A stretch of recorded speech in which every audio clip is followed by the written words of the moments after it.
Texas Democratic Congressman Al Green has introduced articles of impeachment against President Trump, saying a vote will be held this week. However, other Democrats have already responded, saying the resolution has no chance of passing. Here to talk about this is Travis County GOP Chairman Matt Mackowiak and Tara Pohlmeyer from Progress, Texas. Thank you both for being here. Thank you.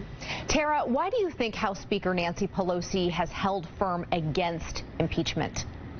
I think Nancy Pelosi overall is looking at what Democrats can do in 2020 and whether or not impeachment proceedings would be successful. I do think impeachment proceedings are just that. They are a process and a proceeding that could happen. But I think what the focus should be on here is Trump's conduct.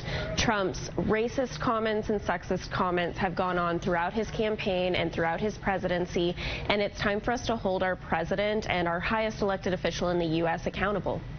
Matt, former President Bill Clinton's approval ratings rose steadily after the impeachment process back in the late 1990s.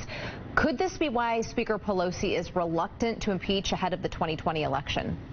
Yeah, it's possible. At the time, we all remember the Clinton affair. That was an impeachment over lying under oath. As attorney, obviously, you shouldn't be doing that. And as a president of the United States, you shouldn't be doing that.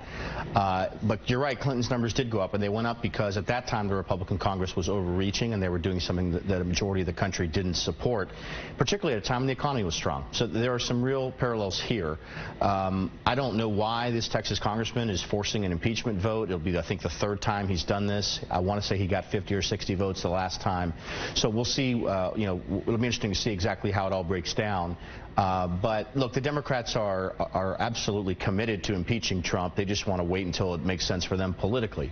It's going nowhere. It would take 67 votes in the Senate. You'd need 20 Republicans to join with every Democrat, and that's not going to happen. Tara, could this latest effort from Congressman Al Green end up hurting the Democratic Party in the 2020 election, or is an impeachment what the base wants to see happen? I think what the base wants to see is that accountability that we talked about earlier. I think a lot of the conduct that President Trump has put forward is really attacking a lot of our Americans and a lot of our Democrats and Americans across the spectrum, whether it be based on race or sex or religion or a number of things. The fact that we have children in cages at the border, the fact that people can't afford health care, those are things that Americans truly care about and things that President Trump, frankly, isn't working on. And so as we move forward, I do think that in 2020, we'll see Democrats coming forward strong and making sure that we have a representative government that represents all of us. Matt, how do you think this is going to play out? Will there ever be an impeachment proceeding? I really did think they were going to do something this year. Next year it gets much more challenging as it's a presidential election year. But so far, Speaker Pelosi has been pretty steadfast on this. Look, she doesn't want to lose the control of the House, and there's a chance that that could happen. There are 31 Democrats in seats right now that Trump won, 3 years ago. And those members do not want to be taking an impeachment vote. But look, let's step back for a second. We're talking about taking an impeachment vote over a tweet. That's absurd.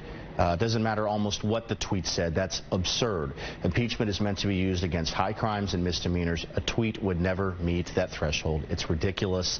The House is now going to waste 2 separate days of floor time on this. You were talking about kids in cages. Why don't we try to solve the asylum issue? Why don't we overturn the Flores decision? Why don't we provide additional aid to the border? There's a crisis at the border, and we're talking about a tweet. It's absolutely absurd. Tara, respond.